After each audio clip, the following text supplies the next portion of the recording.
Again Korea by Wilfred G. Bucharest on behalf of George Bucharest. "Come and visit us again," said my host. "Bring your wife, and have a good holiday here, but I advise you to come soon, if you want to see our country as it is now." He waved his hand toward the window, which looked out on a broad, tree-lined boulevard of shining new apartment houses and shops. "It is possible that all this will be destroyed if a war breaks out. I say to my comrades that they should not think they can just keep our nice theatres and things as they exist now. They must realize that as long as imperialism exists, war may break out again. Especially as long as the unification of our country has not been achieved, things may be destroyed again." My host was the Premier Kim Il-sung of North Korea. The place was Pyongyang. The date, May 20th, 1967. When I arrived in Pyongyang at the end of April 1967, Kim Il-sung had just turned 55. The Korean press was celebrating his formation of the first anti-Japanese armed units 35 years before.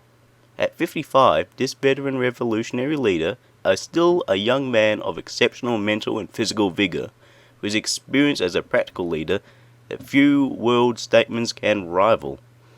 One of the things which impressed me the most before I met him was the extent of which he had personally supervised seemingly every detail of the post-war reconstruction.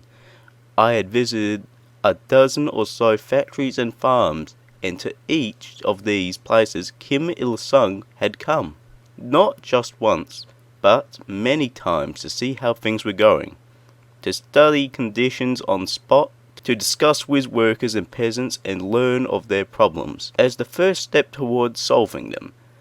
At the Pyongyang textile plant, for instance, he had come no less than 28 times. The phrase, "the development of our factory," is inseparable from the personal interest shown by Premier Kim Il-sung, seems to be a nationwide truth. Before he developed these on the socialist agrarian question, he went to one village in Konason-ri County and stayed there for 15 days, living with the peasants, digging down onto the very roots of their problems, the insufferances of party and government work, the fundamental aspirations of the peasantry. Just as formerly he made no military move without the most detailed reconnaissance of the objectives to be tackled.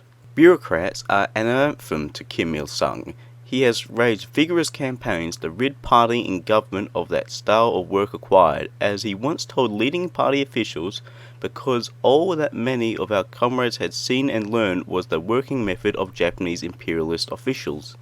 It is almost certain that the success of imposing his own style of work at all levels in the party, government, factory and farm management has been decisive in building up the country at such speed. The country, in fact, bears the strong imprint of the personality of Kim Il-sung, and he bears the strong imprint of militant revolutionary environment of his most formative years and most of his youth and adult life.